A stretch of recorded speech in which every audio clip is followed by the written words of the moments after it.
বিজয় মিছিল থেকে প্রকাশ্যে বোমা বেঁধে বোমা ফাটাচ্ছে তৃণমূল কর্মীরা।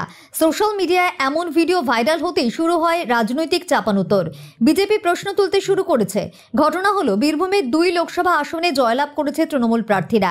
তারই জেরে জেলার বিভিন্ন জায়গায় বিজয় মিছিল বার করেছিল। বীরভূমের এমনই একটি গ্রামে বিজয় মিছিল থেকে বোমা বেঁধে বোমা ফাটানো হয় এমন ভিডিও সোশ্যাল মাধ্যমে পোস্ট করেছে এক তৃণমূল কর্মী। এই ভিডিও প্রকাশ্যে আসতে কার্যত হইচই পড়ে গেছে সাধারণ মানুষের মধ্যে। সমাজ মাধ্যমে ইতিমধ্যেই ভাইরাল সেই ছবি। ওই ভিডিওতে দেখা যাচ্ছে বোমা কি করে বানাতে হয় সেটাও দেখানো হয়েছে। পাশাপাশি ওই ভিডিওতে তৃণমূলের একটি ব্যানার দেখা যাচ্ছে, সেখানে স্পষ্ট লেখা আছে যে বীরভূম জেলা কমিটি। তাই নিয়ে শুরু হয়েছে রাজনৈতিক তরজা। আমি যা ছবিটা বা বিভিন্ন ভিডিও ভাইরাল হয়েছে যা দেখলাম, তাতে এটা আমার বদ্ধমূল ধারণা এটা বীরভূমেরই কোনো অংশের ঘটনা, এবং এটা একটা দেখিয়েছে এরকম 8-10টা ঘটনা আমাদের কাছে খবর আছে, এবং স্পেসিফিক গ্রাম সেটা আপনাদের সামনে বলছি না, এবং কারা কারা জড়িত সবাই তৃণমূল, এবং তৃণমূলের জেহাদি গ্রুপের মধ্যে এরা পড়ছে। যেসব জেহাদিরা তৃণমূল দ্বারা আহ্লাদিত হয় তাদের মধ্যেই এরা পড়ছে। তো পুলিশ কী স্টেপ নিচ্ছে দেখুন। আমরা কালকে হাইকোর্টের অর্ডার অনুযায়ী এই বিষয়ে আমাদের জাস্ট লেখালেখি চলছে। আমরা যে অর্ডার হয়েছে ডিজিকে জানাবার, ডিজিকে আমরা জানাচ্ছি, এবং সেটা কোন কোন থানার অন্তর্গত স্পেসিফিক মেনশনও করে দেবো। এবার পুলিশ কি স্টেপ নেবে নাহলে 10 দিন পর হাইকোর্ট যা রায় দেবে। কিছু বলার নেই। এটা তৃণমূলের কালচার, যারা করছে দেখবেন খেলা হবে, গান বাজছে, সবুজ আবির মেখে আছে, এবং ওই বোম বানতে ছুঁড়ে টেস্ট করছে।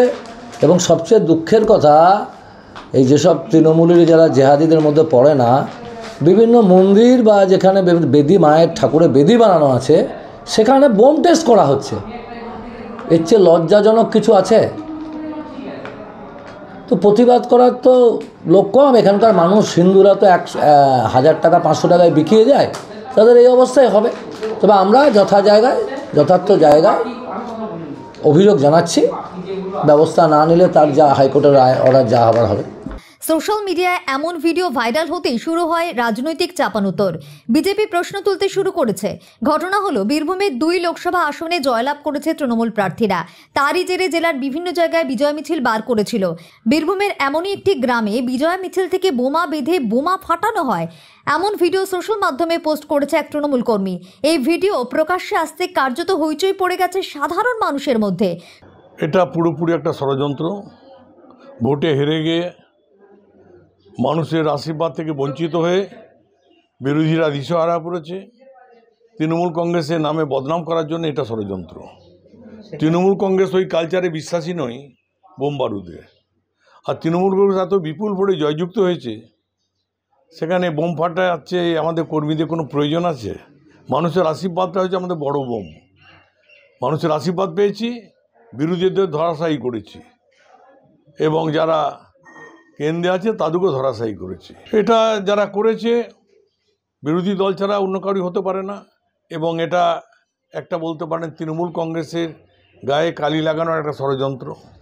তৃণমূল কংগ্রেসের কর্মীরা ওই কালচারে বিশ্বাসী নয়। দেখুন, এইটা আপনিও দেখেননি, আমিও দেখিনি, ছবিতে আপনারা দেখেছেন। সুতরাং ছবি অনেক রকম এখন করা যায়, কারসাজি। সেই কারসাজিকে করেছে, দিয়ে সেইটা ছেড়ে দিয়েছে। আমি বোম ফাটাচ্ছি আর আমি সেখানে সেই বোম মারছি, সেই ছবিটা আমি বাজারে ছেড়ে দেবো? এটা বিশ্বাসযোগ্য হয়?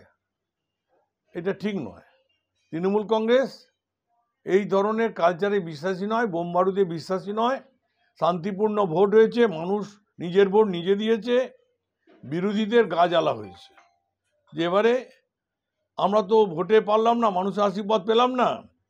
আবার মানুষকে বিভ্রান্ত করা এবং মানুষের কাছে যে তৃণমূল কংগ্রেস এই ধরনের ঘটনা ঘটাচ্ছে, এইটা মানুষকে দেখানো।